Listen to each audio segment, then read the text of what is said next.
This question is old and answers plenty, so I am not really sure any one will even read my answer. But this is a story which needs to be told. I know a couple had an arranged marriage. The man loved someone else before, but his parents didn't approve of his love. They found a nice girl from a reputed family and got them married. The girl was young and beautiful, with many dreams in her heart. The dreams quickly turned into nightmares. She suffered a lot of cruelty at the hands of her in-laws. She was made to work 19 hours a day. She wasn't allowed to feed milk to her young baby girl. The poor kid used to cry in hunger all day long.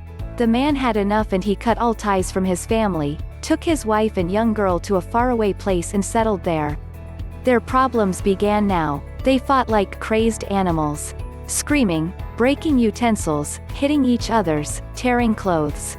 Long shouting matches. Often the neighbors had to intervene for fear they would kill each other. Divorce talk was often on the table. Tempers were volatile and arguments aplenty. Theirs wasn't a happy marriage by a long shot. The man was arrogant, hard to bend. The woman strong and stubborn in her own ways. Both never surrendered. Clashes were inevitable. The woman used to curse fate for handling her this punishment. Every month people used to say, "This is it, they will separate now." Never saw two people more unsuited to each other. Suddenly, kahani me twist. The woman fell ill, deathly ill, the kind of sickness where doctors advise you to settle all affairs as it won't be long now. She was bedridden. She couldn't sit, go to loo to piss or defecate or even eat by herself.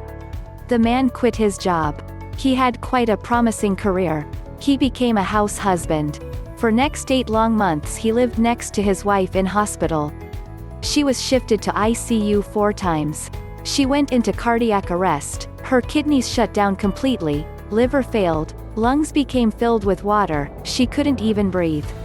She developed a very, very severe infection. Her brain became infected. She was in ICU for 4 months.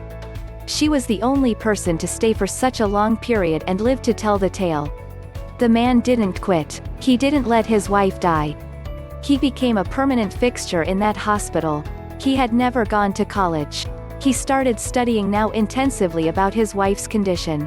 He researched. He read and read until he knew more about his wife's medications and treatment options than most doctors do.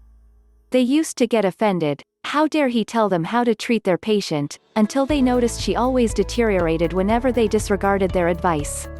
The man argued with Dean of Medicine of one of the best hospitals in country that he be allowed complete control over his wife's medication schedule and dosing. The dean, a wise man, agreed. His wife got better. That was 7 years ago. There is no happy ending to this story. The wife didn't improve much. She has been to hospital innumerable times. Every few months one more system fails. Multiple fractures, organ failures. List is long. The man has stayed through it all. Grabbed her out of death's hands time and again. People come and tell wife all the time how lucky she is to have a devoted husband like this. I can't write down everything this man has done. I will need 20 more pages. Last week the wife soiled her clothes for the 5th time. As the man was changing them and washing her, she started crying. Why does he still stay with her? He is young, can marry someone else. The man kissed her and told her she is the one he loves. The wife smiled again. She doesn't curse fate anymore. Bollywood shows such grand gestures of love. Roses, romantic trips to Switzerland, gifts, sugary quotes, proposals on bent knees in a crowd. Real love is sticking through thick and thin. Real love is sitting next to your wife each night at hospital as she sleeps, to turn her position hourly so she doesn't develop bed sores, to forego your sleep, to do this for weeks. I used to believe the concept of marriage was flawed.